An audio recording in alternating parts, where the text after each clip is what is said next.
teman-teman. Waalaikumsalam. Nah, sebelum lanjut ke perkenalan, aku di sini mau ngasih pantun terlebih dahulu ya. Iya. Kalian boleh tolong bilang cakep gitu, oke? Burung merpati terbang begitu. Cakep. Sayapnya yang kulit terlihat sudah. Cakep. Ini merupakan bahan pantun warisan benda yang sangat indah.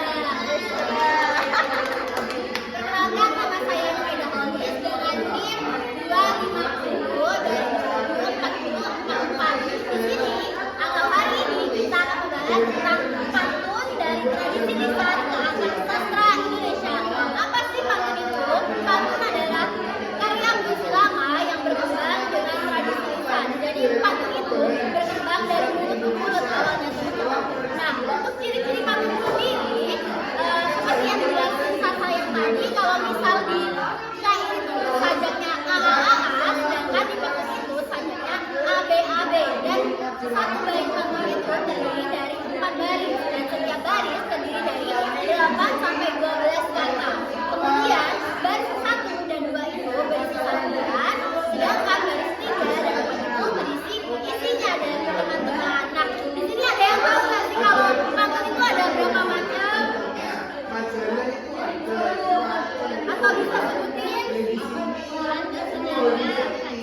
Ya betul, lagi pantun dalam, pantun kecil, pantun nasihat, dan masih banyak pantun-pantun yang lainnya. Jadi emang pantun ini mengandung banyak pesan gitu teman-teman, bukan hanya tentang spiritual, tapi juga ada nasihat dan masih ada banyak yang lainnya.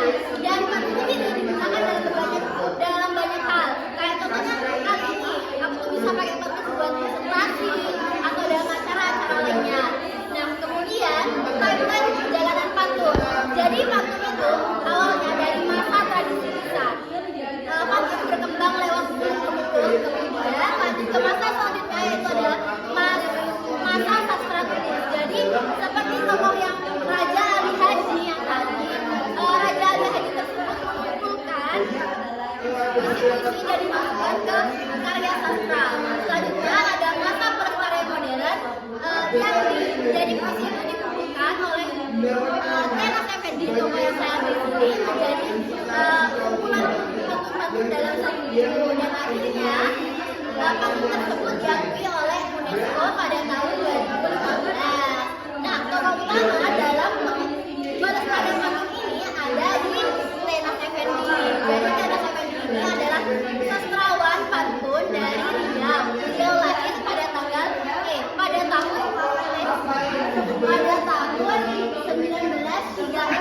dan wafat pada tahun 2015. Jadi beliau ini diakui sebagai penjaga khasanah Melayu. Jadi kayak beliau ini mengembangkan pantun-pantun tersebut. Dan beliau juga dikenal dari nasional dan juga internasional.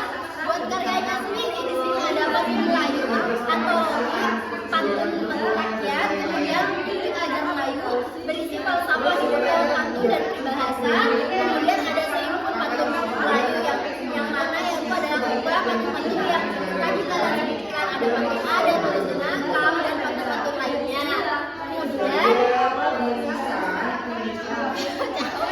Kemudian ada ciri dari pantun ala Tenas Effendi. Jadi yang pertama itu tunjuk aja. Jadi pantun ini bukan hanya sebagai hiburan aja, tapi juga sebagai pendidikan. Kemudian ada bahasa Melayu klasik. Jadi bahasa pantun ini memang sederhana, tapi kayak lebih dalam gitu.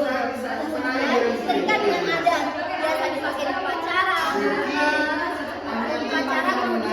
pernikahan dan lain-lain. Kemudian di sini ada berdasarkan fungsi seperti yang tadi lagi, ada pantun jenaka, pantun sastra, pantun nasihat, dan lain-lain. Kemudian strukturnya itu sederhana, tapi maknanya dalam. Kayak tadi aku sebutkan di awal, kayak sebenarnya nggak terlalu banyak bukan, tapi kayak kita sampai gitu apa yang kita mau bicarakan di situ. Kemudian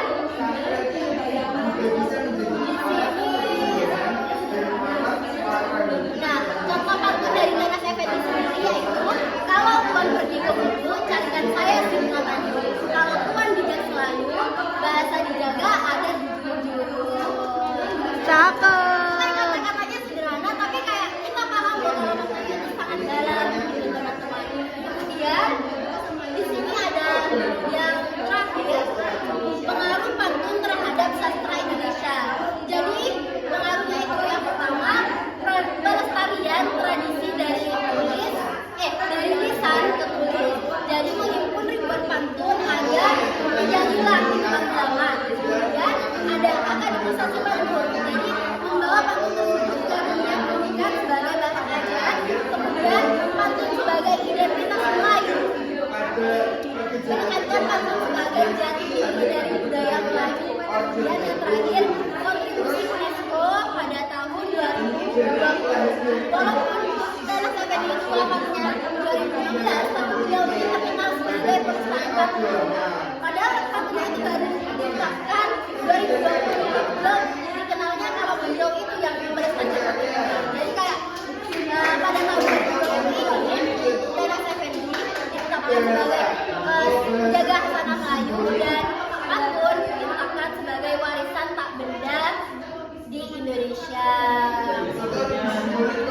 Nah, yang terakhir ada kutipan dari Tenas Effendi, yaitu pantun adalah tubuh aja, pantun adalah nasihat, ia menjadi cermin budi, penunjuk akal, penguat iman, dan pengikat adat, teman-teman. 5 menit dulu. 6. Sekian mungkin presentasi dari saya. Terima kasih. Capek.